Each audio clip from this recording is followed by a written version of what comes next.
yang sama. Jadi udah banyak itu Prodi harusnya fakultas.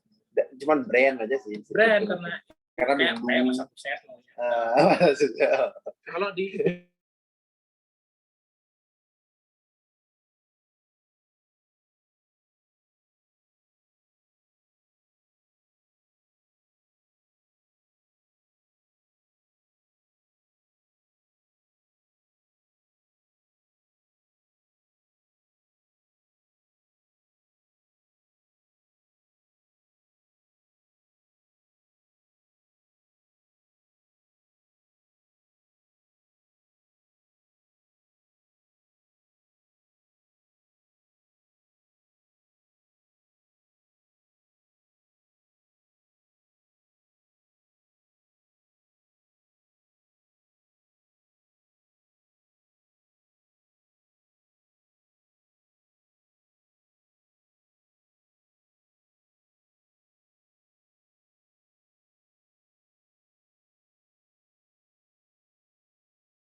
Tes, apa bisa terdengar suara saya? Sudah bisa, Kak. Baik. Ya. Gini lanjutkan. Oke, Swastiastu, selamat malam. Udah record? Udah. Oke, selamat malam. Jadi hari ini kita sudah sampai di modul Nusantara yang berapa ya? Saya lupa sebenarnya. Inspirasi kedua. Ya. Modul inspirasi yang kedua kan inspirasi ada 3. Yang pertama di Tuku Kopi Damar dengan anak Bung Wisnu Sesa. Yang kedua dengan Made Indra dan Jaya. Made Indra dengan Jaya. Saya memang menyasar pengusaha-pengusaha yang istilahnya rising lah ya, tidak bukan newcomer sih, maksudnya baru melejit gitu loh. Karena kalau saya menyasar pengusaha-pengusaha yang besar, kadang-kadang sering sekali ada cerita-cerita terputus, itu saya tidak suka. Tiba-tiba dari tukang kebun jadi kaya aja, seringan begitu kan. Jadi saya mau tahu proses sampai punya branding. Apalagi di dalam modul kebinekaan Nusantara ini kan ada model, kalian bisa dengar ya, ini ada model apa istilahnya Nusantaranya. Jadi ada kearifan lokalnya di sana, ada hubungan antara agriculture juga khusus di sini. Jadi makanya saya tertarik untuk mengangkat bisnis ini. Selain saya juga ingin tahu secara pribadi. Jadi hari ini kita sudah hybrid, ya, ada 3 mahasiswa, sepertinya deh yang sudah hadir, teman-teman Anda, keluarga Anda, ya, saya saya dan Yogi, sekaligus saya kenalkan dulu ya. Ntar saya nama beliau aja. Bahwa hari ini kita akan company tour dulu, ya, atau apa ya, gudang tour lah, ini kan, atau pabrik turnya. Setelah itu kita diskusi. Saya harap kalian bisa belajar dan interaktif di sini dari proses. Nanti dicontohkan sedikit prosesnya, beliau. Contohkan sedikit prosesnya bagaimana pembuatannya. Siapa tahu kayaknya belinya nggak apa-apa deh kalau di Jawa nanti bisa ditiru. Kan ini terkait dengan kalau brandingnya kan tidak boleh, tapi terkait dengan teknik itu kan common sense ya, wajar-wajar aja. Atau malah bahkan bisa nanti di sini ada kerjasama, partnership. Karena saya tahu Mahal Lemonnya bisa kerjasama, ya, benar kan, bisa kerjasama. Nanti kan modelnya mungkin diceritakan bagaimana model bisnis, sama seperti kita ke Tuku Kopi Damar. Tuku Kopi Damar kan dikasih model bisnisnya, punya coffee shop dengan 30 juta. Siapa tahu di sini ada model bisnis yang dimiliki dengan Made Indranya. Ya, kita dengerin aja ya. Oke, kalau begitu kita mulai aja, Bi. Komputernya mungkin dilihatin produknya apa aja, Terus nanti untuk teknis gimana model bisnis, gimana beli memulai itu nanti kita diskusi di sini aja nggak apa-apa ya. Tapi ini lebih ke teknis produk pengolahan. Oke ya. Ini surat di sini. Ya. Ini beli Madura Jalan Jaya, CEO apa? Keren. Founder ya Balifood dari Balifood Industry. Founder dari Balifood Industry. Saya ceritain dulu ya. Udah salah seangkatan kita beli ya. Beli 9 berapa? 95. 95 saya sama. Oh, seangkatan. Ya. SMA 3. SMA 3 betul. SMA 3, SMA 4 ini dua sekolah yang selalu berebut menjadi sekolah terbaik di Bali. Jadi lulusan IPB kalau tidak salah di program studi agronomi. Dan waktu itu sempat saya tipuin Instagramnya beli, sempat disambut dengan rektor IPB bahkan ya. Ya diapresiasi dengan rektor IPB. IPB pernah bahkan sampai sekarang masih salah satu kampus terbaik tingkat 1. Oke, langsung saja saya serahkan ke Budi untuk ke ininya, ke tempatnya. Selamat malam teman-teman, saya Made Jalan Jaya. Sini juga kita founder Balifood Industry. Kebetulan dari awal ya bakal kita lihat company tour dulu sesuai arahan dari Pak dosennya, Pak Komang Satria. Oke. Jadi di sini memang kita masih start awal banget, kita berintis baru kurang lebih 2 tahun dan di frozen food ini kurang lebih Januari. Jadi mungkin tidak se-expect pabrik besar yang akan gagah semua udah termesin seperti itu. Oke, dari awal aja. Nah, bisa kita lihat. Yang pertama dari ujung dulu deh. Nah, ini adalah mesin pasteurisasi yang saya rancang sendiri. Nah, sistem pasteurisasi kalau ada anak pertanian di sini. Jadi pasteurisasi itu bagaimana sistem untuk mengawetkan si Maha Lemon.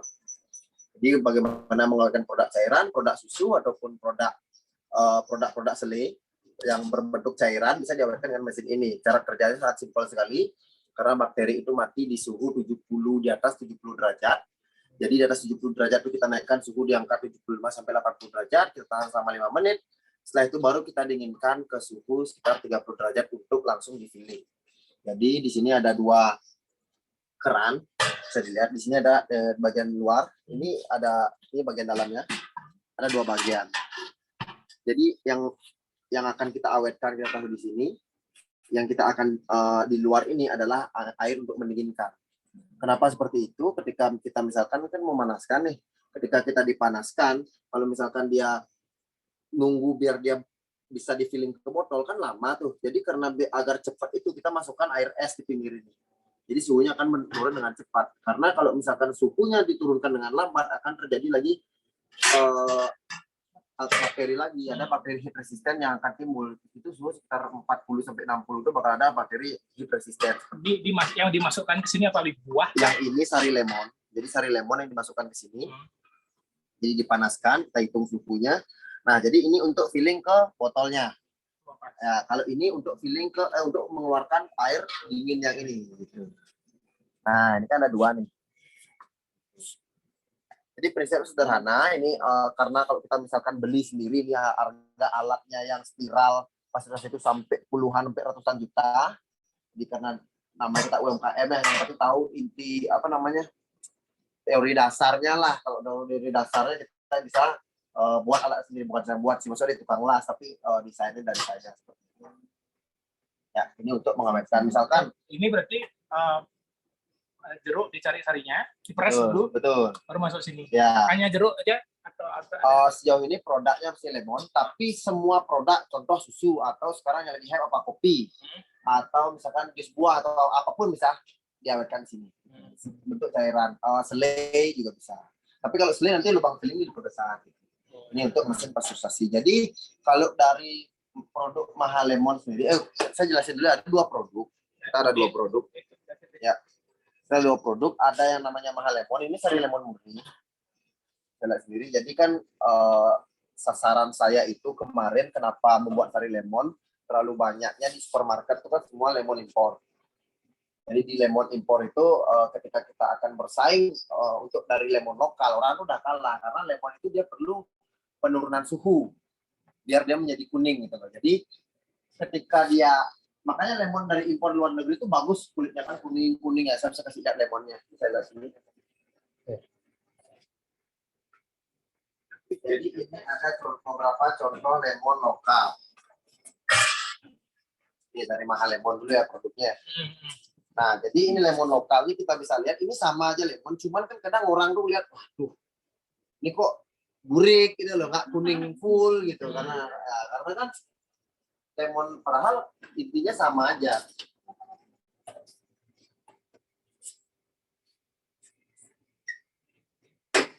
Ini bisa dicoba. Saya coba. Biar Coba aja nggak apa ya. Jadi, wih. Nah, artinya kalau rasa sama aja kan lemon kan. Nah, jadi rasanya memang tetap rasa lemon, cuman penampakan kulitnya nggak bagus. Nah, Kalau yang impor kan asam juga dong. sama, cuman dia kulitnya mulus nih. Oh iya. Karena kenapa dia bisa mulus? Dia di waktu musim gugur mereka tuh akan menguning semua. Dia perlu perubahan suhu. Kalau kita di tropis kan nggak bakal kuning di pohon ya, alias susah kuning di pohon. Dan juga perawatan dari petani kita contoh. Ini ada misalkan dia agak paret-paret sedikit, ya atau ada bintik itu kan telat nyemprot atau apa itu karena Kalau di groceries ya untuk dipajang tuh lebih enak ya. Yes. Karena orang butuh buah-buah sering kan. Kalau untuk di back office atau di dapur kan nggak apa-apa. Nggak masalah sebenarnya. Tapi kan kadang lemon itu kan kebanyakan garnish dan lain-lain. Maka dari itu kalau kita secara langsung jual di lemon fresh waktu itu pasti kalah. Oh, berarti itu trigger ide bisnisnya ya? Triggernya ketika kita gimana sih caranya, saya kan awalnya jual lemon fresh, kok bisa sih lemon lokalnya kalah gitu, kok bisa lemon lokalnya kalah, secara harga, gitu. Harga jauh lebih murah pasti. Tetap kalah. Ya, tetap kalah karena dari lihatnya nih, coba saya ini, ada seperti ini, terus ada lemon impor harga 25, ini harganya 15, ngeri beli yang ini juga. Ini bener nggak lemon, kok hijau gitu loh. Gitu. Tapi ketika diperas orang nggak bakal tahu gambarnya lemonnya bagus jadi wah ini lemon nih, rasa kan sama dong gitu. Setelah launching lemon ternyata respon pasar positif, orang tuh nggak perlu peras lemon karena lemon ini sangat keras sekali, kalau diperas itu berat tangannya dan nggak semua dapat airnya itu. Karena kan lemon itu beda sama jeruk ya, kalau jeruk kan mungkin cenderung lebih tipis kulitnya.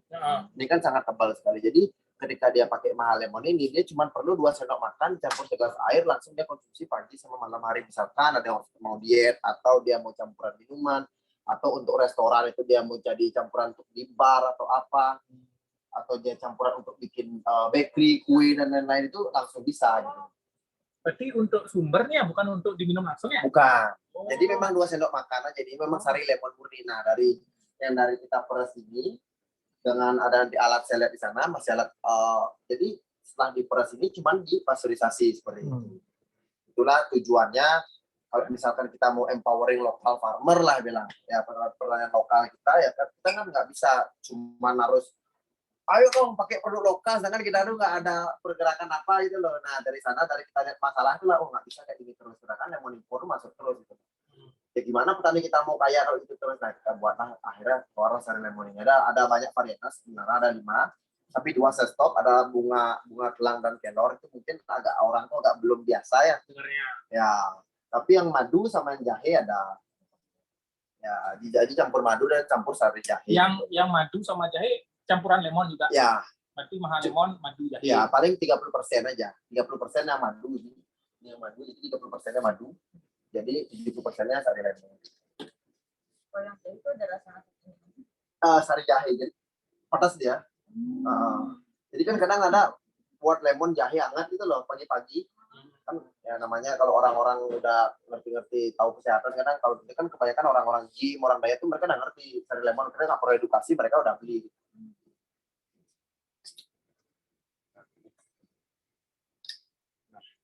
Nah setelah itu dari ini duluan. Yes, ya. Startnya dulu awal balik industri berdiri itu awal masalah. Kita lihat masalah, saya dulu jual supply ini. Awalnya saya supply buah lemon, nah masih buah lemon, buah lime, jeruk nipis, habis itu jeruk, gitu saya supply ke restoran. Itu ada yang beli 1 kilo, kadang ada 2 kilo. Saya tawarin, saya cuma buah, nggak ada proposal, ada apa, saya tawarin buah, ada harga, gitu. Itu syukur-syukur bar yang terima itu adalah bar yang kasihan. Oh gitu. Karena gini deh, kita bawa nih, kita nggak tahu bisnis, ingin memajukan pertanian, ya kan mimpi dulu seperti itu, kan idealis seperti itu. Datang ke Babon belum ada kerjaan. Kebetulan saya dulu baru pulang saya sempat ada exchange student di Ohio State University US. ya di US. Jadi saya 9 bulan di New York, 3 bulan di Florida. Dari sana tuh bilang pengen bisnis gitu. Bisnis apa? Ya nemu lemon ini. Nah, saya tawarkan lemon. Nawarin kayak gini ya, ada lemon. Seperti itu loh. Yang terima itu hanya bar dan restoran yang kasihan. Ya, logikanya cuma beli satu item, ngapain dia harus pisah nota, pisah supply, Udah ada yang satu, bikin faktur, ya, udah ada yang satu. ya. Bayar kan. Semua ada di sana. Semua ada di sana. Yang paling harganya 3.000. Sebenarnya kan sangat ribet tuh misahin faktur dan pajak lain-lain. Tapi karena ya kamu muda dan kamu semangat, ya udah nggak apa-apa. Kadang tuh pernah bawa cuma 5 kilo, 2 kilo. Karena sampai kasihannya mereka mungkin agak lebih mereka order lagi lebih dibagi-bagi itu gimana gitu awalnya. Sempat kena COVID lain-lain. Mulailah Mah Lemon udah bikin juga, sudah bikin, cuman masih trial dulu kan nggak tahu cara pengawetan nih, pakai panci segala macam itu pasti gagal semua. Meledak akhirnya dia berbusa gitu. Dari sana, dari supply itu barulah mulai di Mah Lemon ini waktu itu sempat tutup COVID, awal-awal COVID. Cuman yang jadi hoki itu ketika awal COVID itu kan di Cina. Semua barang dari Cina nggak bisa masuk ke Indonesia. Akhirnya lemon impor sangat sulit waktu itu lah, lemon lokal juara. Saya waktu itu buang bisa 2 ton per 2 hari, 1 ton per hari untuk lemon lokal. Semua toko buah, supermarket ada lemon, nggak ada lemon, oke kirim pak. Cuman nggak lama, akhirnya selang 2-3 minggu habis tuh spare. Habis gini ya kesempatannya, karena udah masuk lagi sebulan lah, paling sebulan udah masuk lagi, udah pikir nih keuangan perusahaan udah supply dah macet, udah nggak bisa bikin supply buah lemon, nggak bisa. Akhirnya baru mulai main ke Mah Lemon ini, lebih diseriusin, mulai lagi mana sistem reseller segala macam. Akhirnya meledak gara-gara COVID kemarin, orang perlu vitamin C.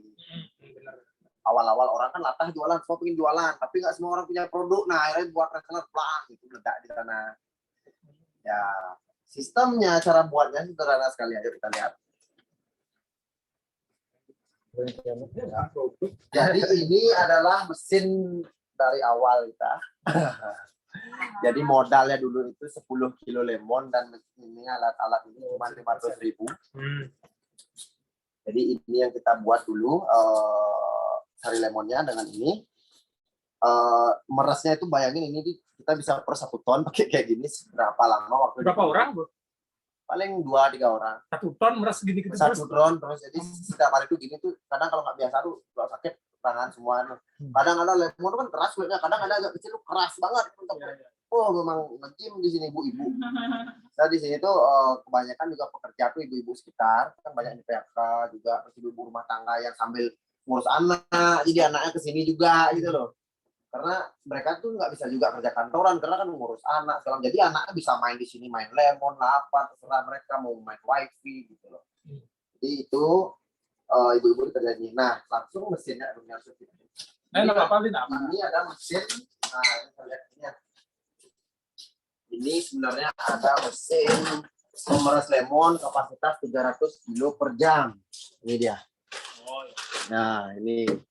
Jadi mesinnya masuk, ini ada gini keluarnya, ya pokoknya inilah. Nggak harus dikupas, langsung dia dipotong, masuk dipotong, ini langsung keluar. Nggak bisa dibuka nih. Ya, jadi di sini nih, ini mesinnya yang baru kita beli, tapi belum produksi karena listrik nggak cukup. Di sini ya, ini sekitar 3.000 ngangkatnya. Belum, ngangkatnya mungkin 4.000 lebih. Ya. Nah gitu, jadi ini kapasitasnya adalah 300 kilo per jam. Nah ini yang kita langsung potong, langsung keperas, kepisah dia antara kulit dengan sarinya. Ampasnya terpisah lah. Yes. Nah itu awalnya, jadi awal meledak itu gara-gara sistem reseller, agen, dan lain-lain dari 10 kilo lemon ini. Next, ada masalah lagi. Tahun lalu, awal-awal tahun mulai drop, orang-orang mulai kerja COVID nih, nggak kerja COVID, uang di Bali udah super seret, orang-orang tuh udah, wah kehabisan lah ini loh. Sekarang kan tren untuk hidup sehat udah berkurang, karena tren untuk makan sembako aja sekarang nih gitu loh. Tren udah berubah, penurunan pegawai apa namanya? Ya, waktu itu banyak yang berhenti juga, habis itu udah nggak bisa jualan lagi. Pariwisata nggak beli, pariwisata nggak beli, bar tutup, lah hampir semua dah orang nggak punya duit lagi buat hidup sehat, pokoknya gue buat makan doang gitu. Mulailah memang riset dari tahun lalu, kita udah riset lama, cuman kita belum launching. Nah akhirnya keluarlah di buah beku ini. Balik lagi kenapa alasan di buah beku? Kita lihat lagi waktu itu. Setiap ada panen tomat, panen cabai, entah panen buah-buahan, ketika dia panen raya harga pasti anjlok. buah. Buah yang jelek dikit misalkan alpukat, jelek dikit apa buah, jelek dikit ini buah.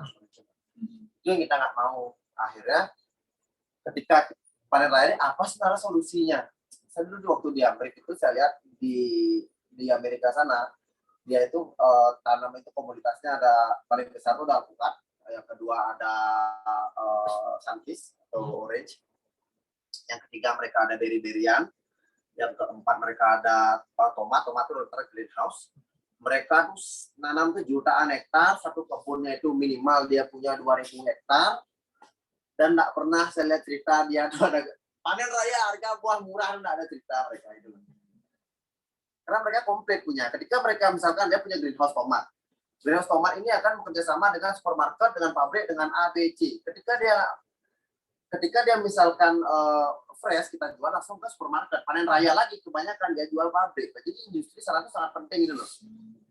Di Indonesia industri yang tahu apa paling itu food apa lagi Mayora, ya kan? Itu aja. Ketika sekarang kita bikin industri sangat jarang karena satu syarat lo industri itu sangat banyak sekali. Yang pertama dia proses pengawetan dia harus tahu. Yang kedua dia harus punya rumah produksi yang layak. Yang ketiga dia harus pemasarannya memang ekstra lebih cepat dibanding dengan kita jualan ayam geprek contohnya itu loh. Ayam geprek semua orang udah tahu ayam geprek, ya kan? Tapi kalau untuk kita bikin industri itu riset terlalu panjang untuk kita. Itulah orang-orang tuh akhirnya jarang mau turun di sana itu dengan mesin-mesinnya agak ribet, kalau dia nggak ngerti ya agak susah. Nah sebelum saya mesin itu percaya nggak percaya dulu saya ngawetin pakai teko air. Nah jadi mekanismenya sama, ketika dia naik ketika kita dalam teko kita tutup semua teko ya kan, tutup kita naik suhu 70 derajat jebret, makan 5 menit 70-80 derajat, akhirnya udah panas dong, otomatis bakteri semua mati karena teko tertutup. Teko tertutup kita rendamlah di air es pom, kan turun suhunya sampai kita angkat kuku dan bisa dipegang tekonya, udah kita filling botolnya kita steril. Itu saking nggak mungkin kita beli alat dulu, kita nggak tahu siapa yang beli ya kan. Ketika kita jual sari lemon sekarang, kalau kita nggak pakai alat, nggak pakai sterilisasi segala macam, nggak bisa kirim luar pulau. Di luar ruangan paling mentok bisa 1-2 hari, di kulkas paling mentok bisa 1-2 minggu. Kalau sekarang 1 tahun. Izin BPOM udah hampir keluar, mungkin bulan ini izin BPOM udah keluar, mereka langsung PIRT udah lah ya, kapan ya? nggak bisa. PIRT mulai tahun 2018 berubah sistemnya, hanya boleh makanan kering. Kalau produk cairan, produk olahan daging dan olahan susu, olahan telur itu wajib BPOM. Nah dari sana dimulai, akhirnya mulai dari riset buah beku ini. Nah di buah beku ini awalnya kita pesimis, hotel, restoran, kafe kan tutup nih. Kita coba bus kita ke rumah tangga. Siapa sih? Logikanya kita jual buah, terus dibukuin. Kenapa nggak ada yang beli enak di pasar? Kan logikanya seperti itu. Tapi ketika kita coba blast di Instagram, itu meledak penjualannya itu. Kenapa meledak? Saya juga heran. Jadi kadang tidak semua teori yang kita lakukan di daerah Jakarta itu sama di lapangan. Kemarin saya dapat order tuh dari Bandung, dari mana tuh, karena belum bisa pengiriman skala kecil ya, kalau skala besar bisa. Skala kecil belum bisa ngirim 1-2 kilo. Mereka beli stroberi, mereka beli alpukat, mangga tuh dari sini. Bayangin dia di Bandung, masa nggak bisa keluar beli makasih gitu loh. Karena apa? Dilihatnya praktis dan sebenarnya udah beku, pakai langsung jus segala macam gitu. Nggak habisin tempat. Ya, nggak habisin tempat juga, misalnya beku dikit, nggak harus dibuang. Nah, ini kan contoh dibuang kita beku dikit, Harus habis lah. buang harus habis. Lupa saya juga. Gitu. Jadi itu awalnya main di buah beku, akhirnya booming lah di si buah beku ini gitu, gara-gara orang-orang tuh dulu waktu covid tahun ini, awal-awal tahun tuh orang tuh yang masak di rumah lah karena PPKM apa kan, akhirnya mereka di rumah bikin kreasi masakan, smoothies apa segala macam. Akhirnya ada buah beku ini sejauh ini Di Bali mungkin harganya kita mungkin paling murah ya. Contoh stroberi di petani itu harganya 35.000 sampai 40.000. Kita jualnya per kilo 25.000. Jadi kayak benar-benar langsung viral, mereka itu ada kok bisa stroberi 25 itu loh. Karena stroberi yang kita gunakan itu adalah inilah pentingnya grading namanya. Contoh, stroberi ini tidak rusak, tapi dia kecil, ada yang kecil. Terus ada bentuknya enggak bagus, atau bentuknya kebesaran, atau dia bentuknya tidak lonjong stroberi. Nah, ini akan susah dijual di petani karena apa? Dia jual fresh itu pasti jual yang Kualitas bagus. Yang kualitas bagus. Kembali lagi, yang kualitas jelek dia apain? Dia nggak tahu dia apain. Nah, akhirnya kebanyakan tuh dibuang di lahan. Itulah yang kita tampung gitu loh. Itulah penting karena kan ketika kayak gini nih, emang konsumen bakal melihat bentuk stroberinya, ya kan? Oh ya kan ini yang penting ini nih oke ini stroberi gua masukin ke blender, gua jus, beres ya kan ceritanya. Sama-sama sekilo juga. Iya kan dia nggak lihat nih stroberinya, oh ini nggak bentuk nih, nggak bentuk gunung gitu. Ini ada separuh nih stroberi kayak gitu lah. Itu yang kita pakai gitu loh. Jadi mereka tidak membuang hasilnya, kita juga membantu penyerapan, makanya bisa harga murah. Toh juga bentuknya stroberi gitu loh. Ini ada kecil-kecil gitu, ini nggak masuk nih tuh. Kecil tuh. Tuh ada yang kecil, ada yang kegedean, ada yang aneh bentuknya gitu. Sama kayak kopi itu ya, yang merah-merah. Ya, tapi kalau kopi kan rasa taste-nya beda. Kalau stroberi kan taste-nya hampir sama. Nah, ini ada banyak jenis, bisa dilihat aja. Nah, ini ada mixed berry, ini ada durian, sirsa, Durian ada sayur, ada Raspberry. durian, lain-lain. Tapi ini nama brandingnya bukan Mahalemon ya? Bukan. Dulunya sebenarnya semua Bali Food Industry namanya. Oh gitu. Tapi kalau di Lemon namanya Mahalemon. Kalau ini namanya Frozen Fruit by Bali Food Industry aja. Oh gitu aja. Ya. Ini ada murbe. Ini kalau teman-teman tahu, ini buah teman-teman waktu masa kecil. Ini makanan ulat biasanya. Nah, ini sekarang dipakai di restoran, hotel dan bar. Harganya mahal. Dulu di sawah kita yang makan-makan, kadang daunnya dipakai makanan ulat sutra. Itu jambu biji non biji. Nah, jadi ketika di jus itu dia udah nggak perlu repot lagi karena udah nggak ada bijinya, nggak perlu saringan karena ada yang nggak suka biji. Jagung belum? Yes. Ini bahan jasuke pakai ini beli. Ya, karena kalau dia mipil sendiri, kadang nggak semua jenis jagung bisa dipipil.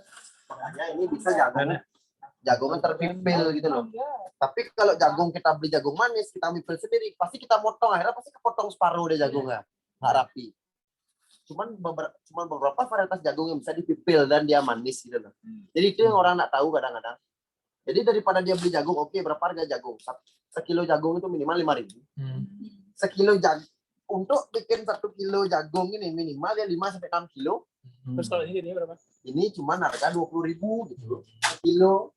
Sudah beres. Udah beres. Nah, jadi udah lebih murah, udah beres gitu. Apa yang aneh lagi bro? Ini mangga. Mixed vegetable, mixed berry, buah naga. Itu aja rata-rata memang buah kita. Beetroot ada. Beetroot ya. Yang paling hype tuh ini Berry, mixed berry. Mixed berry berarti ini? Ya, sama berry apa? Ya, ada raspberry, mulberry, dan strawberry. Kenapa kita nggak tambahkan blueberry? Karena blueberry itu impor gitu. Idealis banget nih. Nggak idealis banget, tapi ketika impor itu akan sama ketika saya jualan impor dengan importer yang lain gitu loh. Ya kan sama aja, bisa beli di sana juga di akhirnya. Ini apa? Ini ada sirsa, ini durian. Kalau digabung itu duriannya nggak keluar baunya? Nggak ya? Nggak. Ini kan karena dari vakum. Di press lah. Yes. Itu. Nah, jadi berhubung sudah musim panas, kemarin kita sudah produksi hampir 2 sampai 5 ton. 5 ton lagi sekian ton itu di cold storage saya simpan di Surabaya. Karena di Bali tidak ada penyediaan cold storage. Ada satu namanya Kian Ananda, sekarang bangkrut ganti manajemen. Kok beli cold storage belum ada ahli nih? Karena kita mulainya benar-benar dari nol. Oke, kelewatan sih ya. Karena kita mulai dari nol, jadi kita tuh benar-benar apa ya? modal saya itu 200.000 plus alat peras ini gitu loh. Ibu anak kaya. Sampai sekarang pun rumah ini sertifikatnya saya sekolahin di bank untuk usaha. Wah, itu konstruksi murah sih 130 juta. Next lah untuk tahun depan mungkin pengembangan. Berarti ada genset sih, Bang. Nah, Untuk di listrik, untuk mandi listrik dia masih tahan 12 jam. ngeri kan? Ngeri. Sempat mandi listrik saya komplain PLN. Kan ini nanasnya atau apa, Bro? Nah, ini nanas yang kita akan produksi juga. Ini besok kita produksi. Ini produk baru. Ya. Oh, enggak, nanas mana ada. Ya, ini nanas kita kerjasama dengan Sunpride. Jadi, enggak semua nanas itu dia bagus. Jadi ada yang hitung lah, atau ada pokoknya ada grade-grade yang enggak dia masuk, ya kita tampung. Seperti itu. Karena kebanyakan yang ini akan berakhir di tong sampah. Dia Sunpride tidak boleh menjual ke penjual buah gitu. Untuk non grade contoh ada pisang Cavendish sama nanas. Kalau misalkan kita mau saya beli nih dari Sunpride, oke. Sunpride saya beli nih produk kamu, oke. Terus saya jual lagi di pasar, nggak boleh, tak penalti.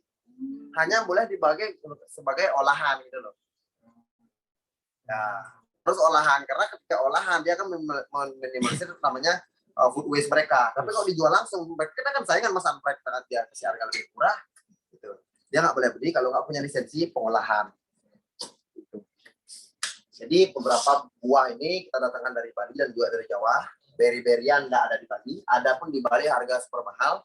Raspberry itu ada namanya satu Instagram cek namanya Bali Raspberry itu harganya per kilo fresh 400.000.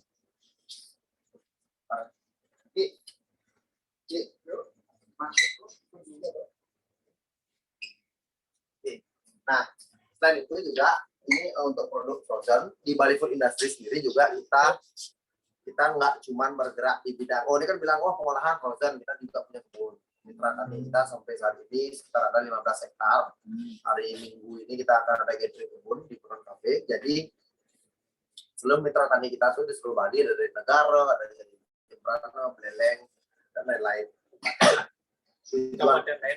Tujuan mitra tani apa? Di mitra tani itu kita mencetak buah-buah premium aja. Karena campaign terbesar Bali Food itu adalah menggunakan buah lokal. Buah lokal bukan jenis lokal ya maksudnya. Buah mungkin jenisnya jenis di luar negeri juga, tapi yang ditanam oleh petani kita sendiri gitu. Varietas yang paling banyak kita kembangkan itu adalah namanya alpukat khas, itu yang harganya kalau bisa cek itu segala macam itu 230 sampai 260.000 per kilo. Terus sejauh ini adalah paling banyak tuh impor dari Selandia Baru, Australia dan Meksiko. Dilihatin lo belum? Boleh. Oh, tuh ada Ben. Nah, ya salah. Nah, kita juga kerjasama sama kelompok tani. Nama kelompok tani itu Roda Gila. Jadi itu adalah kelompok tani yang sampai sekarang tuh powernya udah sampai ke kancah nasional ya. Karena kita bergerak di bidang buah-buah premium. Karena orang Bali mungkin dia tahu orang Bali itu kalau misalkan Banten, Gebogan, coba tebak buahnya. Kalau nggak sankis, apel buji, pir, anggur merah, kita tebak. Itu semua itu adalah buah impor. Bukan maksud saya anti buah impor, enggak. Tapi kalau misalkan kita bisa menggunakan buah lokal, kenapa sih harus yang impor gitu? Satu alasan impor kenapa? Contoh saya kasih ya. Tahu jeruk biasa, jeruk Indonesia kita tuh itu harganya 10.000. Terus ada sankis harganya 25.000 ke 30.000 kan beli yang mana?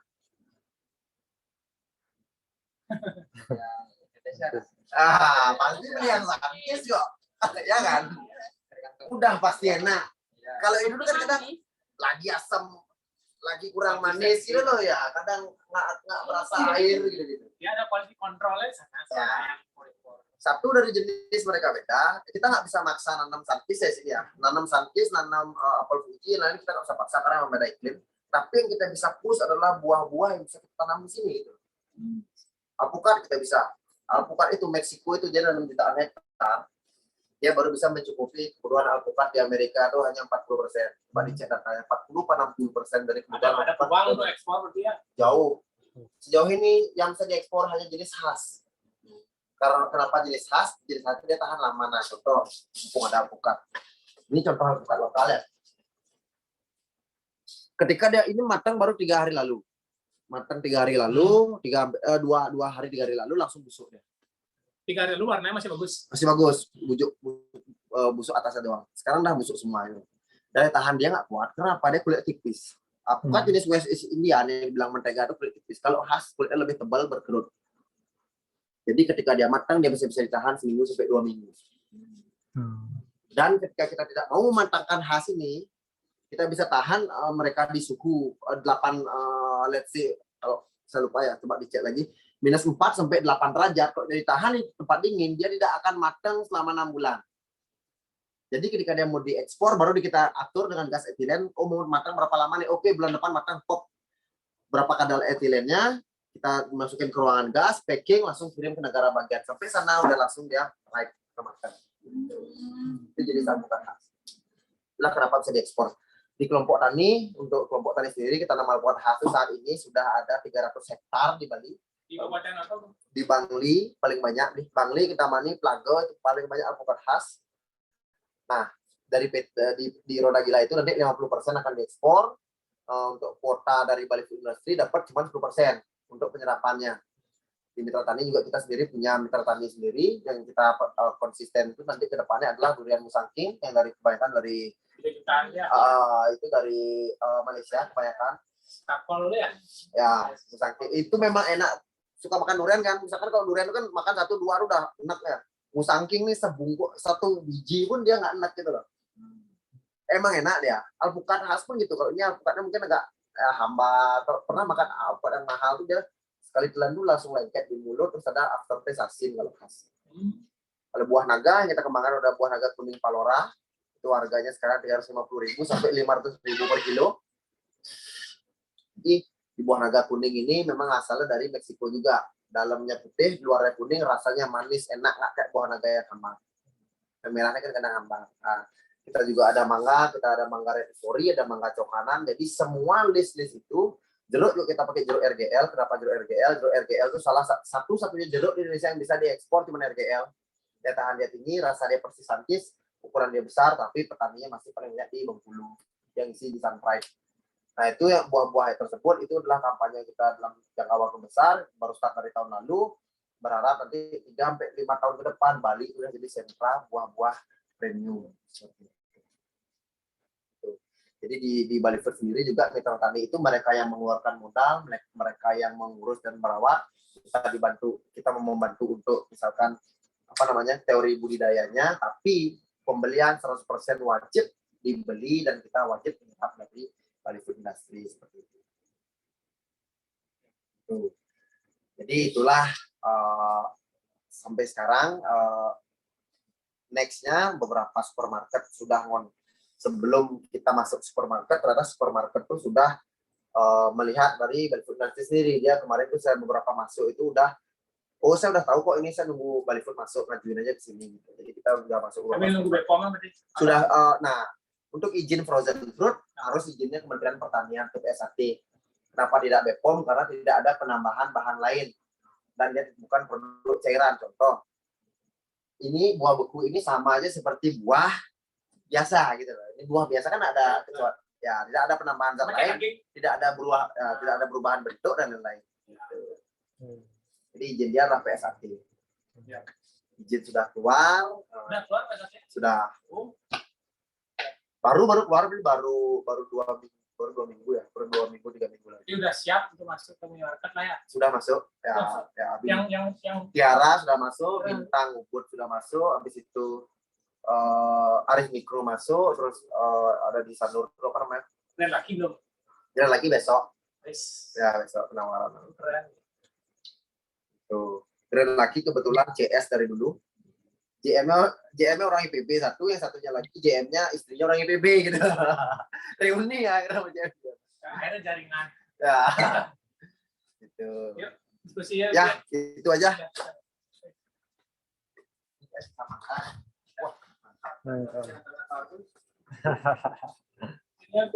Ya. Ini sininya masih. Ya, sekarang. Benar ya? Apa? Menendang. Namun Bisa deh. Bisa. Aman. Ya. Jadi itu tadi company visit lah istilahnya ya. Company visit. masih kategori UMKM ya? Masih UMKM. Kalau saya boleh tahu nih, kan standar UMKM kalau SPWA tapi nggak mungkin kan di bawah 4,8 itu biasanya Per tahun belum gitu UMKM. Sebenarnya ini saya maklum ya, biar tadi beliau ada cerita panjang. Jadi sebenarnya saya kan asal asli banyak juga yang dua punya pun habis kopi pisang. Jadi kalau perspektif perkebunan di kampung saya, jujur di kampung saya itu ada orang miskin. Kita udah bawa konsep perkebunan, ada cengkeh, kopi, pisang. Biasanya di kampung saya paling ada yang miskin.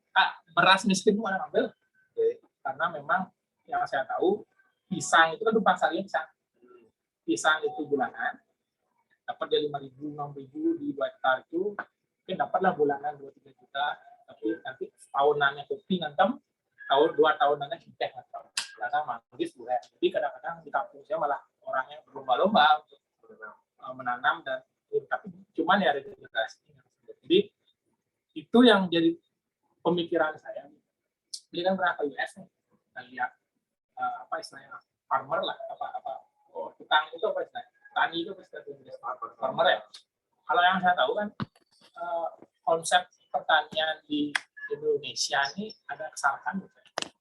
Ya, ini saya berargumen dulu ya sebagai dosen bahwa yang saya lihat kurang. Kalau di US tuh kayak ada asumsi bahwa orang mungkin dia bercerita jadi tani kan itu kan karena teknologi yang maju dan pasar yang bagus, dia satu orang bisa mengolah hektar atau puluhan hektar dengan teknologinya ya gitu kan, terus bisa namanya Chevrolet, terus pakai tuna bipis, tuna Levi's, itu kan keren kalau di sini tadi pakai baju partai gitu lah, ya kan nggak ada orang yang bercita-cita di tani lah. Kalau di sana kan dengan teknologi yang maju, gandum misalnya puluhan hektar bisa diolah, nah gimana beli memandang itu gitu loh. Karena kalau saya lihat ya, kalau saya ke Thailand ya semua pakai double cabin, petani berasnya gitu loh. Apa salah konsep itu ya, kenapa nggak beras atau pertanian yang tersubsidi gitu? Kenapa harus minyak?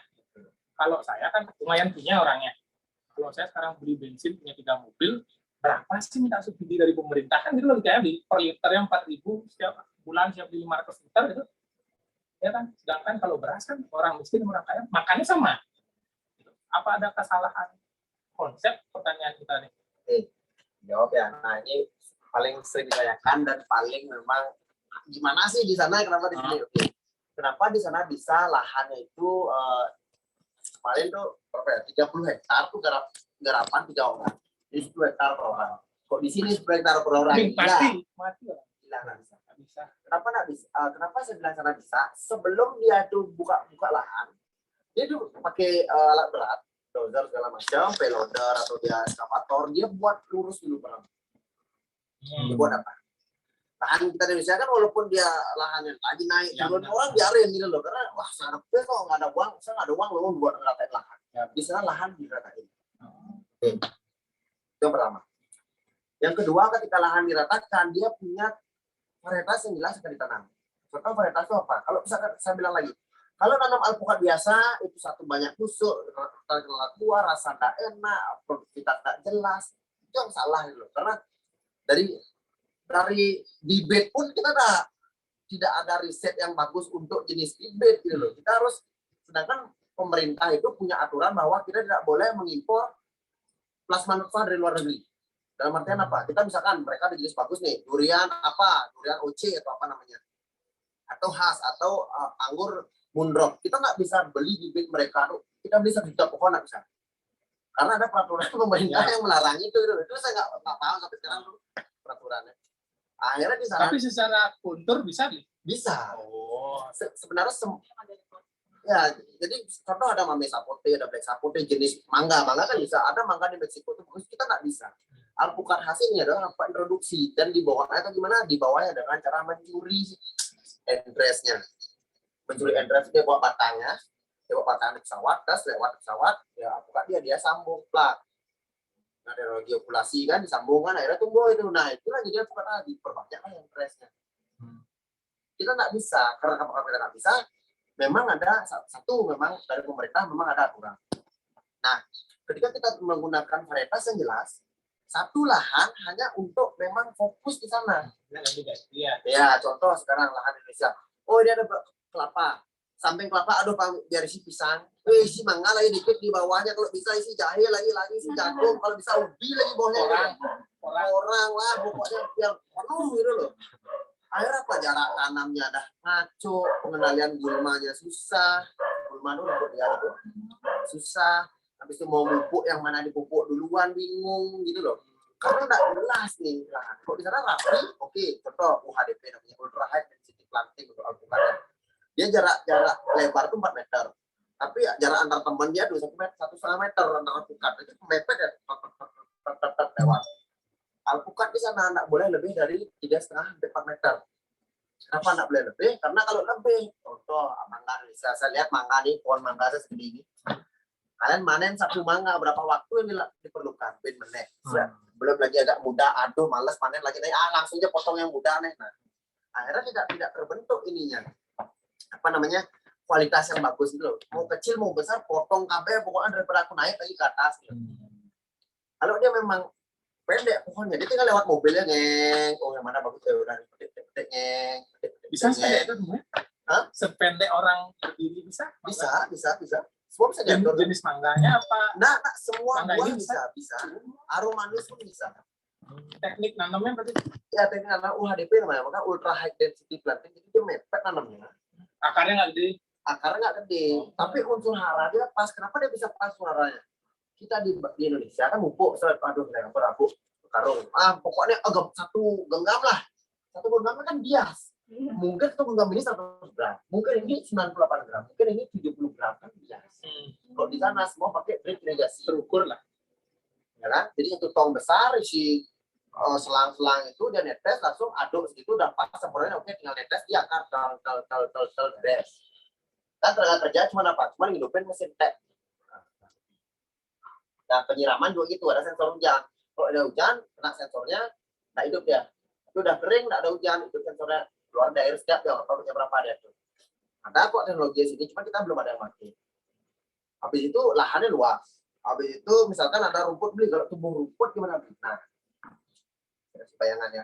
Ini, misalkan ini ada kebun nih. Ini anggap jalannya, ini pohonnya kan, dari pohon.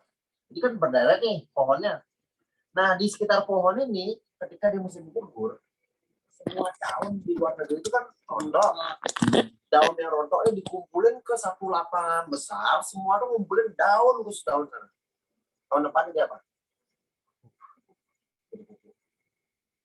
Pupuk daun itu jatuh ditutuplah bawah-bawah kaki-kaki tanamannya dengan pupuk.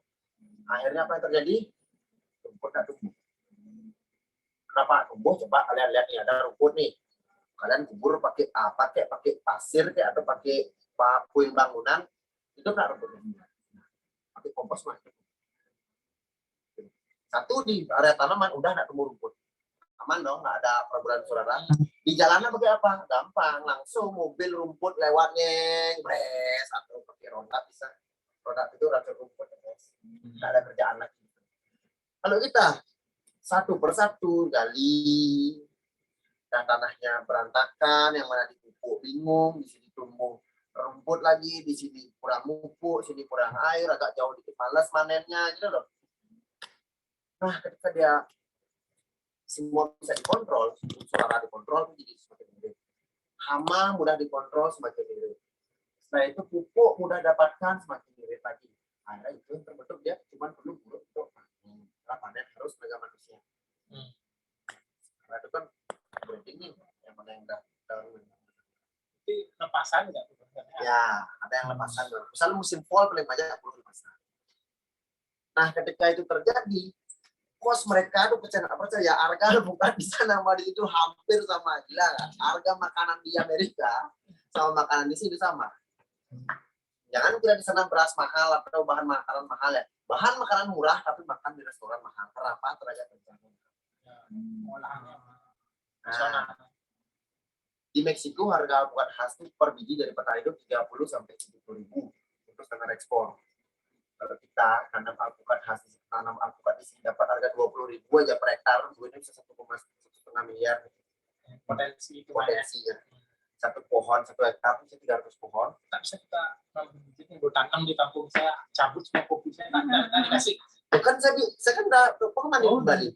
Nah, itu kan dulu bibit dari 5 tahun lalu yang kita nyuri itu jadi banyak di Indonesia sekarang. Oh, pembibitan di sana. Ya, ini kan ini jenis niki ini bisa cepat di negara. Apa nih? Ini jenis niki ya, dataran rendah di bawah 600 TPL. Ini salah satu alpukat yang juara di Indonesia. Namanya alpukat niki. Ini harga per kilo dari petani minimal di angka 45.000. Setahun panennya itu dari bulan satu kali, dari bulan Desember sampai Februari tahapan ini. Nah, satu pohon alpukat itu menghasilkan kurang lebih tahun-tahun awal berbuah itu tahun ketiga keempat itu 10 sampai 30 kilo. Kalau tahun kelima dia bisa 50 kilo per pohon. Kalau tahun permajaannya dan 5 tahun. Nah, ada permajaan dia Cangkeh-cangkeh itu ya. Nah, dia sampai 30 tahun bisa. Dia kan tanaman kayu. Tahun ke-6 dia bisa berbuah bisa 100 kilo. Bayangin 100 kilo harga 20.000 berapa uangnya? 2 juta per pohon. Dikali 300 pohon itu sendiri banyak. Ya, tapi kalau medan jelek ya berarti gitu ya. Ya, karena kalau medan jelek itu pasti tidak terurus. Yang kedua tidak terpupuk, yang ketiga tidak terawat, yang keempat tidak panen. Nah, itu ceritanya. Kenapa di Indonesia itu kan manggis ekspor, yang standar ekspor itu satu yang telinga apa? Tahu nggak telinganya manggis? Bukan telinga ya. Kan manggis ada telinga empat. Nah, itu nggak boleh copot. Nggak boleh copot. Habis itu tangkainya nggak boleh lepas, nggak boleh getah kuning, nggak boleh penyok, baret, nggak boleh. Standar itu aja nggak kita dapat gitu loh. Tapi secara sampling, beli melihat kultur tanah dan iklim itu sebenarnya akhirnya kesalahan petani, dari kesimpulannya apa iklim dan kultur? Kesalahan petani. Berarti itu kesimpulannya. Indonesia itu beli menangnya ya kita bisa panen sepanjang tahun, nanam sepanjang tahun. Mereka cuma bisa tiga musim aja. Mereka ada musim dingin, mereka musim dingin mereka nggak aktif semua. Jadi petani ngeluh iklim itu tidak teredukasi. Nggak, petaninya bodoh. Karena kurang pintar lah gitu loh. Nah, wajar sih. Karena anak muda nggak ada yang mau jadi petani. Ya kan? Nah, ketika semua, karena kenapa mereka mau jadi petani? Karena mereka nggak tahu uangnya petani juga. Dan ketika ada petani kaya, contoh di Jawa segala macam, yang satu kemarin petani lemon ya teman saya, ada petani alpukat, petani lain itu kaya semua, tanah di mana-mana. Cuman mereka karena dia petani biasa down to earth, mereka nggak pernah nyombong di media. Saya petani sukses bawa pajero, nah. Itu yang membuat petani terus menurun karena yang kaya-kaya itu cenderung diam. Coba kalau dia bisa dikit gara-gara trading, pasti langsung wah pakailah apa forex atau apa sekarang bitcoin, robot, kripto apa gitu loh. Nah, mereka pun nggak tahu sebenarnya seperti apa. Nah, itu sih permasalahan sebenarnya. Tapi ini bisa dibilang berbisnis base-nya kearifan lokal. Bisa. Saya. Karena kan semua kearifan lokal ini kan kearifan lokal maksud apa kan peningkatan ekonomi di lokal ya kalau sudah ya lokal itu. Jadi walaupun jenis dari negara lain itu nggak masalah kalau menurut saya ya, karena kita nggak bisa maksa kita tuh orang tuh pakai lokal. Coba aja lo siam tuh banding sangkis tak ada yang beli juga aja lo siam tuh buah naga kalau tahu kalian rasa buah naga kuning dapat buah naga biasa kan buang alpukat tahu yang enak yang mahal dapat alpukat biasa tuh udah nggak mau. Apa jenis dari luar yang penting dikembangkan oleh petani kita untuk kita dan bisa kita ekspor nanti. Tapi kalau dari konsep dibilang tadi bahwa ini kan beri yang tidak makanya dapat murah misalnya, apakah bisa konsep ini namanya usaha yang risiko bukan kan? Enggak kan mengolah barang yang tidak terpakai. Konsep itu juga masuk apa tidak? Nah, yang itu masuk hanya setengah contoh, bukan yang terpakai yang di luar grade. Gitu ya. Tapi kalau untuk jenis raspberry itu hampir semua seperti itu. Jambu hampir semua seperti itu. Cuman jambu juga misalnya kulitnya kalau nggak bagus sama aja. Jadi intinya adalah bagaimana buah-buahan yang non grade itu tetap bisa terpakai. Tapi tidak busuk ya, bukan busuk ya, tapi kurang mulus lah gitu. Dibentuk. Ya, itu yang membuat dari sana itu makanya bisa petani itu lebih bisa, wah kalau yang bagus supermarket deh kasih harga lebih tinggi. Kalau yang jelek ini nggak perlu mereka buang, tapi daripada dibuang nol. Ya, setelah itu sampahnya semuanya kita buat eco-exit, kita buat pupuk pada contohnya, kita pupuknya Jadi pupuknya itu untuk lagi kembali ke mitra tani kita. Jadi nanti nextnya kita akan keras. Sekarang saya nggak ada tempat untuk pengolahan kompos. Nextnya kalau ada tempat pengolahan kompos karena agak bau dia akan sampah-sampah bekas bawah ini. Sampai berulat tuh mungkin ya. Nah, sampai berulat. Jadi nggak berulat bau sampai arah tahun depan dan hitam udah tak bau udah hancur udah jadi kayak tanah. Nah itu bagus kan. Jadi kalau ini kan sekarang kita ke bisnisnya ya. Kalau dari sisi teknis-teknis di membranding usaha ini gimana nih Wal? Oke.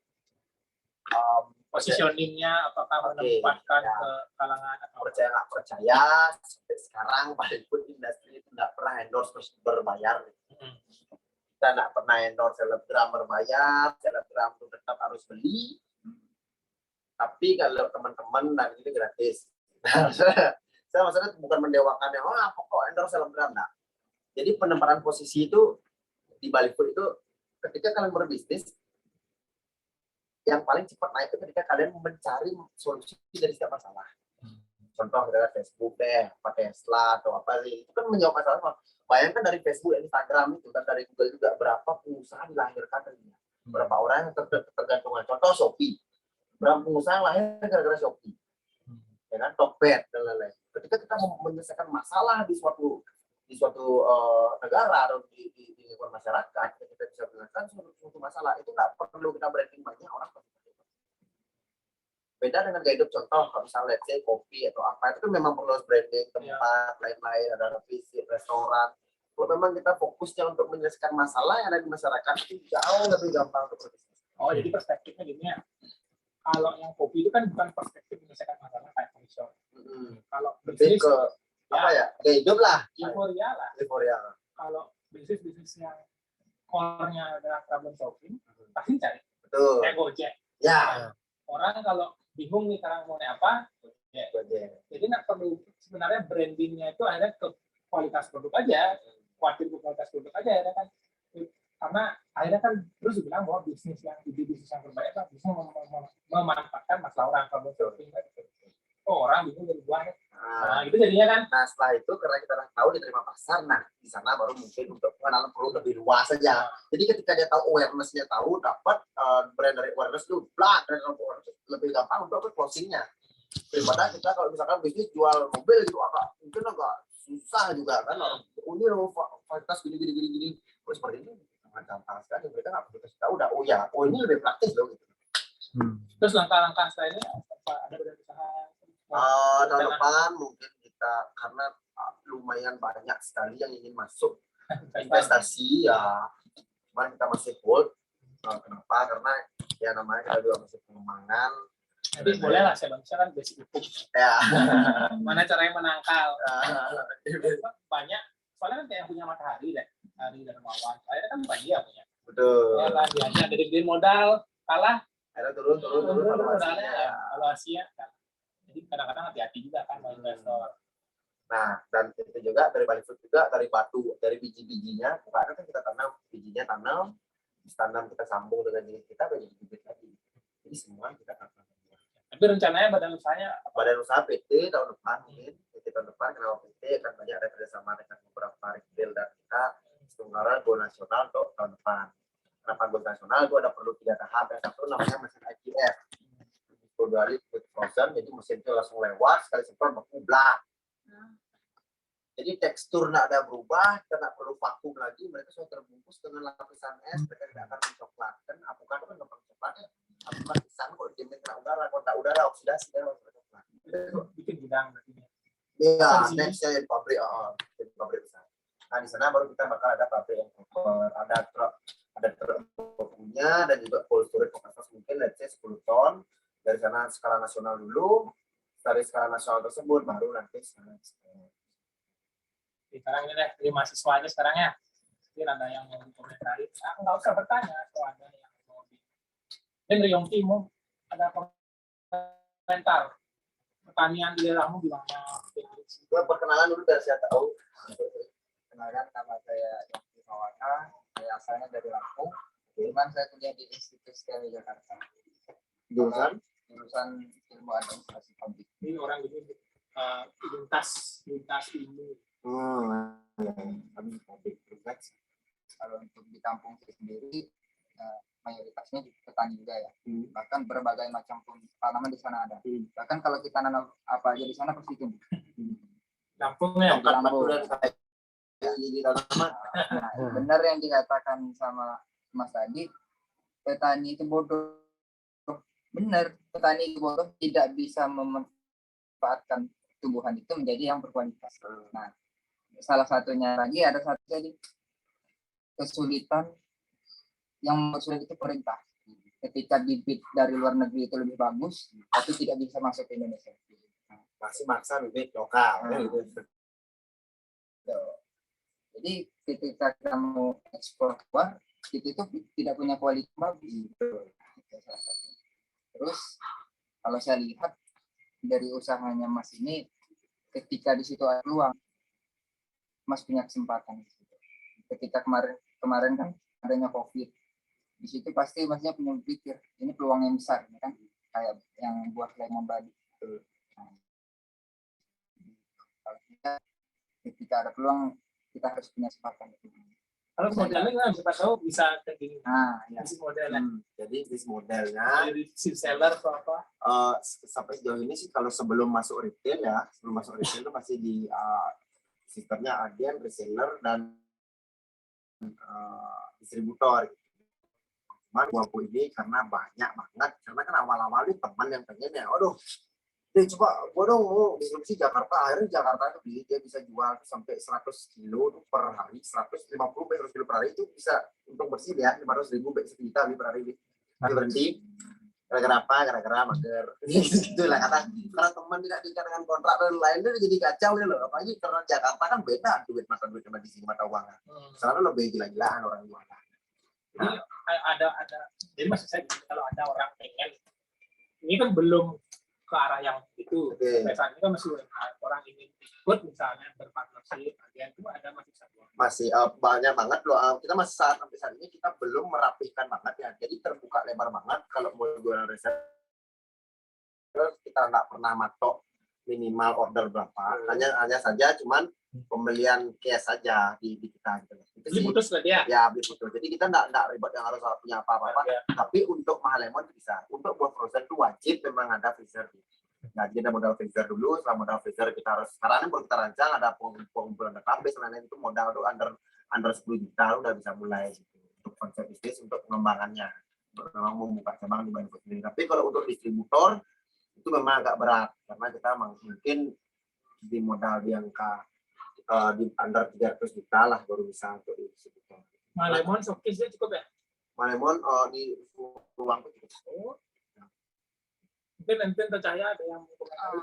Kalau saya sih dari sini apa ya, Bi ini bisa melihat peluang dari ancaman tersebut, malah dari ancaman saya dari situasi tadi ada COVID-19, beliau juga bisa lihat nih kan tadi yang dijelaskan memang itu kan nggak laku kan di pasaran. Tapi kalau sebenarnya kan cuma pinginnya kan yang enak sama kualitas bagus, nggak mikir dalamnya ini apa atau apa gitu kan. Jadi beliau bisa lihat nih adanya ancaman tersebut bisa jadikan peluang tadi gitu. Terus untuk pertanyaan di daerah saya sih yang Banyuwangi. Oh ya, Bonaga banyak ya. Bonaga banyak sama padi beras dan gimana. Cuma anehnya itu dari pemerintah sih emang biasanya kan ya kita jual kita menghargai, enggak itu dari pabriknya Pak Dinya. Jadi kalau pernah dijual mahal petaninya dibeli murah gitu, aneh kan gitu Pak. Terus untungnya lagi di daerah saya itu nggak ada impor beras, jadi impor dari Banyuwangi sendiri dimakan oleh masyarakat Banyuwangi sendiri itu sih. Jadi proses tengkulak ini masih menghancurkan. Iya. Satu yang kenapa bisa terjadi tengkulak itu sebenarnya tengkulak tuh nggak sepenuhnya jelek. Kalau nggak ada tengkulak orang penjualan nggak ada. Ibarat itu tengkulak itu adalah sales, tapi kan kadang-kadang yang memang nakal sekali. Contoh kalau saya punya power besar ya, jadi cara mainnya. Kan dia jahat sih. Kita main misalkan sekarang di buah apa? Let's say kita bilang di sirsa. Jadi misalkan dimain sirsa frozen lah dia. Sirsa frozen itu dia bisa dengan duit dia 1 M dia bisa kosongin seluruh produksi sirsa se-Jawa Timur loh. Se-Jawa Timur dia tampung misalkan 200 ton gitu. Di cold storage. cuma nahan 2 minggu aja kenaikannya bisa 120%. Iya, gitu. Sama kayak bawang itu. Iya. Bawang dulu kan Brebes, Brexit itu tolnya digunakan untuk agar bawangnya cepat. Ternyata tengkulaknya nahan juga. Ya, iya. Pasarnya sedikit ada bawang naik. Dwelling time juga, dwelling time kargo kan. Ya. Jadi emang mereka ya. Tapi kalau nggak ada mereka ada ini. Ya.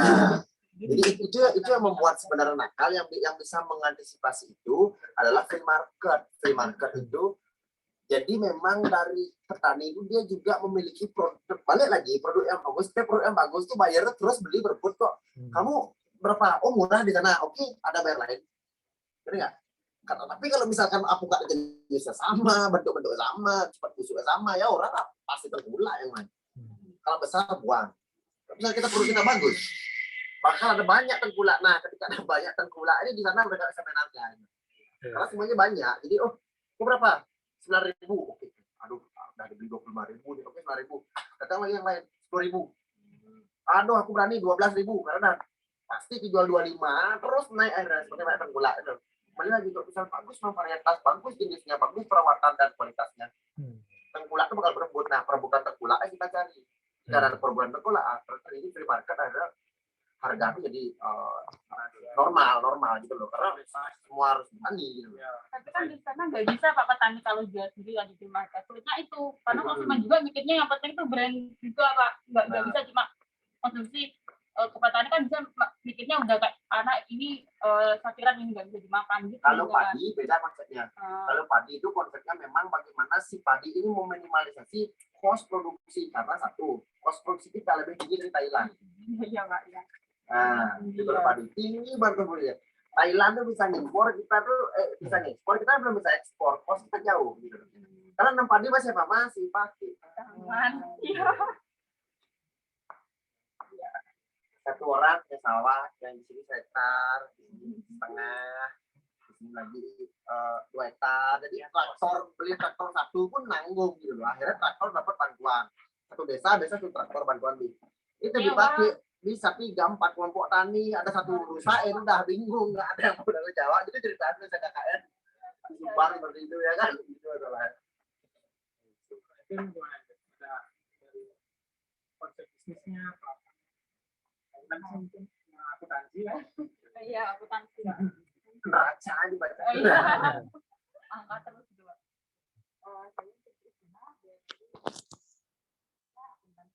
Universitas mana?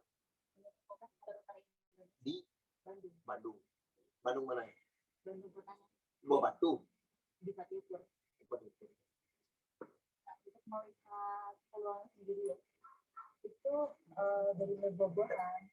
Saya pernah ke pasar melihat buah lemon yang warna hijau itu tidak menarik sama sekali. Dan saya takut untuk membelinya. Jadi sih. Karena temanku bilang sih, mendingan beli yang impor aja. Kalau yang lokal itu airnya sedikit gitu. Nah terus dari situ ya udah kebiasaan pakai yang impor. Tapi setelah lihat yang produk di sini, ini lebih ke saya anaknya mageran, ini lebih ke ini aja daripada ke pasar dulu, pers dulu, ini beli ini gitu. Untuk melihat kulit-kulitnya juga, itu kan tinggal diambil dari kulkas masuk ke tempat jus, udah selesai. Tidak perlu ke pasar dan lain-lain. Ini enak untuk orang-orang yang malas seperti saya. Gitu. Nah, untuk pertanian di wilayah saya itu sama siapa? Sama-sama kurang. Mungkin karena lebih ke apa ya, ilmu turun temurun itu kali ya. Jadi semuanya masih serba tangan. Bahkan kalau yang di Kuningan itu, daerah Kuningan ada yang ngebajaknya itu pakai hewan, masih pakai hewan. Nah itu mereka kalau misalkan 1 tahun itu cuma 2 kali panen padi dan 1 kali panen kacang. Kalau itu cuma dipakai untuk itu saja.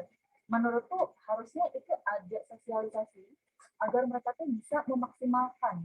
Karena di wilayah itu masih banyak sawah, terutama di Kuningan itu masih sangat banyak sawah.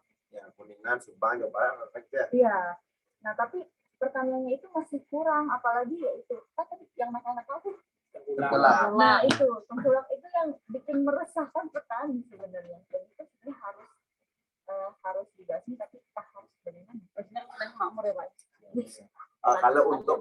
bahan dan lain-lain, sorry to say ya untuk penjual lain, yang bisa nyelupin itu yang saya nggak yakin bisa. Ya tahulah siapa oknum yang siapalah yang jadi kali penyuluh yang harus kasih tahu ya itu kan ada tuh yang terkait sanksinya. Itunya yang nggak tahu edukasi. Itunya kan nggak tahu gitu loh. Saya pernah nanya dulu awal saya mulai saya tanya data. Ada nggak data petani lemon di Bali? Oh, saya nggak tahu coba tanya yang lain. Ya apa yang diharapkan akhirnya itu sendiri loh. Sejauh ini saya tidak pernah mendapat bantuan dari manapun. Logisnya dosen tapi nggak usah ngajarin. Ya, Itu ilmunya. Ini kan yang ngajarin nggak bisa. terus apa yang diajarin dia itu cuma datang, oke dah pakai, oke di foto-foto, oke buat data hitam. Sorry itu sih data aja dari 2005 sampai sekarang nggak diupdate, nggak bisa diakses di internet.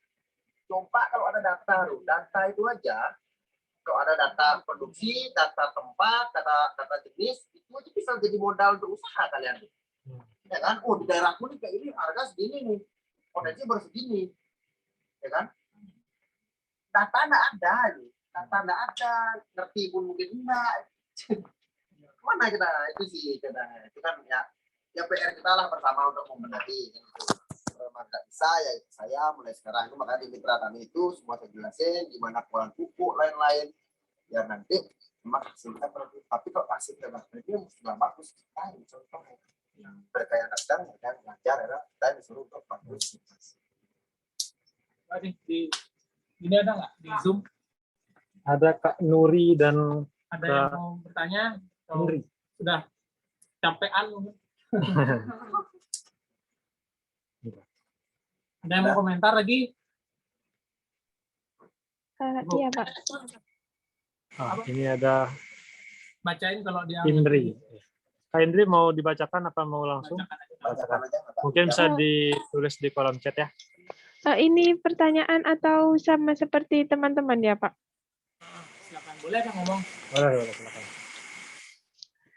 Iya, menurut pendapat saya, menurut pendapat saya terkait yang petani di daerah sekitar saya itu ya Pak. Jujur di daerah sekitar saya itu masih kurang tentang edukasi di pertanian. Jadi benar yang dikatakan sama narasumber tadi, yang bertani itu seperti misalnya orang-orang tua seperti itu. Jadi terkait untuk meningkatkan kualitas itu masih kurang. Lalu untuk campur tangan dari pemerintah sendiri juga masih kurang, yang katanya ada bantuan pupuk atau apa itu masih belum sampai di tempat saya gitu Pak. Terus terkait yang mengenai bisnisnya itu benar seperti yang udah dikatakan teman-teman. Di sini benar-benar memanfaatkan peluang yang ada. Jadi buah-buah yang istilahnya tidak untuk membeli itu sedikit minatnya. Nah, itu diolah sehingga tetap menghasilkan suatu produk itu tadi. Untuk dari segi efektif maksudnya kayak simpelnya orang-orang sekarang itu sangat membantu. Jadi jika kita ingin mengkonsumsi buah atau makanan-makanan yang segar itu langsung bisa menggunakan produk dari Bali Frozen Food ini tadi. Sudah Kak. Ya. Oke. Iya, memang seperti itu kondisi kita ya. Makanya ya bagaimana ke depannya itu memang kita harus mencari solusi permasalahan yang ada di sekitar kita. Always see good in the bad lah seperti itu aja sih. Ya, kalau ada pertanyaan mungkin yang bisa di kolom chat kita bisa jawab. Silakan ya kalau ada yang mau bertanya. Ada satu lagi sih. Oke, tadi Kak Indri ya. Nuri Ya, ada kan? Kak. Beneran loh. Ya, itu tutupnya dah. Nah, simpannya. Oke. Nuri atau Indri nanti simpannya pertanyaannya nanti chat aja karena emang suasananya udah kemalaman juga ya. dan hujan tidak kedengaran, saya tutup modul inspirasi hari ini dengan kata selamat malam, selamat beristirahat.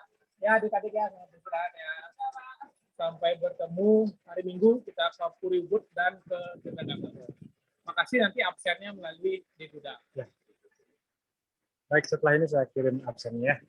Terima kasih banyak untuk kakak sekalian. Jadi saya persilakan untuk meninggalkan meeting. Selamat malam. Selamat malam, Kak. Ya.